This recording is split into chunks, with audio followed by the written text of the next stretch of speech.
اما بعد اعوذ باللہ من الشیطان الرجیم بسم اللہ الرحمن الرحیم. میرے محترم اساتذہ اکرام، محترم والدین اور میرے مکتب ساتھیوں، السلام علیکم. آج مجھے جس موضوع پر لفظ شائع کرنے کا موقع ملا ہے وہ ہے استاد کا مقام. استاد کا مقام تو بہت بڑا ہوتا ہے جس کو میں اپنی اس تقریر میں نہیں سمجھ سکتی.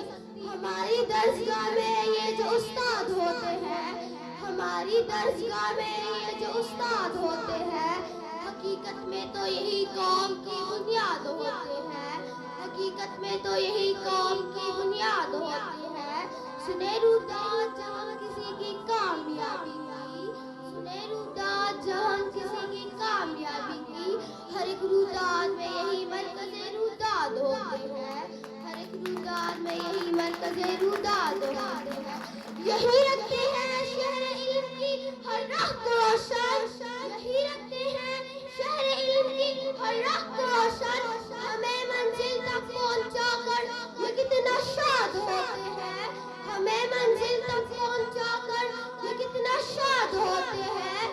صدر علی وقار، آج مجھے اس موضوع پر بہت سنبھل کر بات کرنی ہے کیونکہ بات ہے میرے استاد کی، عزت و تکریم کی. ادب بھی ایک کرینہ ہے محبت کے کرینہ میں. ادب بھی ایک کرینہ ہے محبت کے کرینہ میں. استاد بھی ایک نگینہ ہے جنت کے نگینوں میں. جناب علی وقار، استاد اور طالب علم کا رشتہ تمام رشتوں میں مقدس اور پاکیزہ ہوتا ہے کیونکہ استاد گناہ کو یقین میں بدلتا ہے، بنجر زمین کو کھلیان بنا دیتا ہے، پتھروں کو تراش کر نگینہ بنا دیتا ہے، چشمہ بساط کو نگاہت بصیرت عطا کرتا ہے، ظلمت کے شبوں میں سورج نکالتا ہے. معزز سامعین، استاد کو ہمارے وطن کا درجہ دیا گیا ہے. وہ کسی بھی قوم کی ترقی میں ریڑھ کی ہڈی کی حیثیت رکھتا ہے. اس کے لہجے میں مٹھاس، نگاہوں میں شفقت اور رویے میں پیار.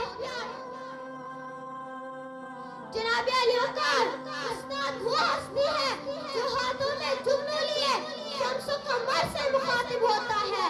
یہ مہر تابا سے جا کے کہہ دو کہ اپنی کرنوں کو گن کے رکھ لے. یہ مہر تابا سے جا کے کہہ دو کہ اپنی کرنوں کو گن کے رکھ لے. میں اپنے صحرا کے ذرے ذرے کو خود چمکنا سکھا رہا ہوں. جناب علی وقار، استاد کسی بھی معاشرے کے نمار ہوتے ہیں. قومیں اپنی اقدار روایات جن کرداروں کے ذریعے تشکیل کرتی ہے ان میں اساتذہ سے فہرست ہے. آنے والی نسلوں کو روزشناسی سے لے کر ملی امنگوں سے ہم اہم کرنے تک استاد کا کردار غیر معمولی. کتنی محبتوں سے پہلا سبق پڑھایا، کتنی محبتوں سے پہلا سبق پڑھایا. میں کچھ نہ جانتی تھی سب کچھ مجھے سکھایا. میں کچھ نہ جانتی تھی سب کچھ مجھے سکھایا. پہنچا دیا فلک تک استاد نے یہاں سے. پہنچا دیا فلک تک استاد نے یہاں سے. واقف نہ تھی ذرا بھی اتنے بڑے جہاں سے. واقف نہ تھی ذرا بھی اتنے بڑے جہاں سے.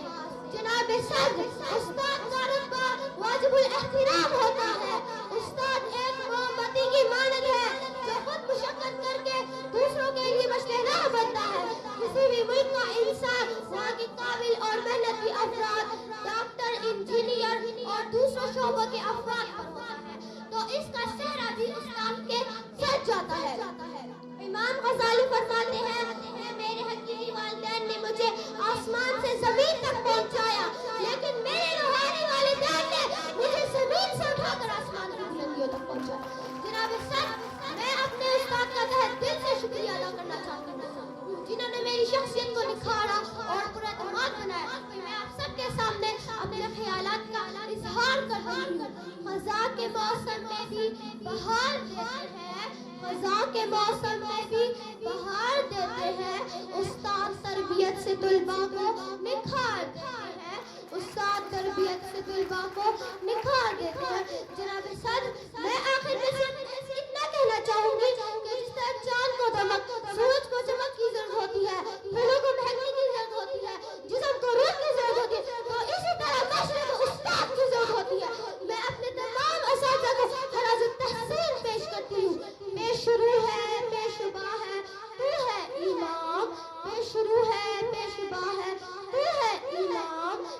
عظمت تیری رفت کو سلام، تیری عظمت تیری رفت کو سلام، اے میرے استاد تو ہے ذیشان،